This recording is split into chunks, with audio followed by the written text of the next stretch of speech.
கா என்னம்மா என்னங்கக்கா லைட் எரியுது, ஃபேன் ஓடுது, டிவி ஓடுது. இப்பதான் நான் நிப்பாட்டிட்டு ஏன் எல்லாத்தையும் போட்டு வச்சிருக்கீங்க? நிப்பாட்டிட்டியா? ஆமாக்கா. ஆமா, நீ வேற நிப்பாட்டின.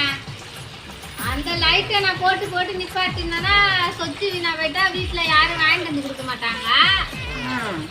இந்த இதை அப்படி திருவி திருவி குழாவை நிப்பாட்டிட்டேன்னா குழாவை வாங்கிட்டு வந்து போட மாட்டாங்க. உள்ள போய் பாரு, கேஸ் அடுப்பு எரிஞ்சுக்கிட்டே தான் இருக்கும். அந்த பட்டனு உடஞ்சி போய் 1 மாசமா யாருமே வாங்கிட்டு வந்து கொடுக்கல. அதனால அந்த அடுப்பை நான் நிப்பாட்டவே மாட்டேன். அது எரிஞ்சுக்கிட்டு கேஸ் அடுப்பு நிப்பாட்டலையா? நான் நிப்பாட்ட மாட்டேமா.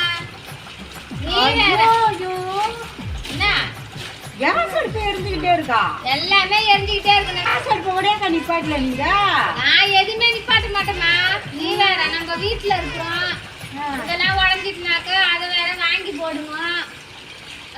நம்ம வீட்டுல இருக்கிற நம்ம இதை விட மிச்சம் பண்ணலன்னா என்னவா பண்றது? நான் எப்போதுமே நிப்பாட்ட மாட்டேங்க. அப்புறம் அது வேற வேஸ்டா காசு கொடுத்து வாங்கி போடுவாங்களா? நீ போய் லூசு மாரி நிப்பாட்டிட்டு வந்துருக்கிறிய. நான் நிப்பாட்டவே மாட்டேன். நீங்களே சொல்லுங்க, நம்ம ஏதோ வீட்டுல இருக்கிறோம், நம்மளுக்கு தெரிஞ்சுதே ஏதாவது மிச்சம் பண்ணி வைக்கணும்ல. என்ன போய் லூசுங்குது. அது யார் லூசு? எனக்கு எவ்வளவு அறிவு இருக்கு? நீங்களே கொஞ்சம் சொல்லுங்க.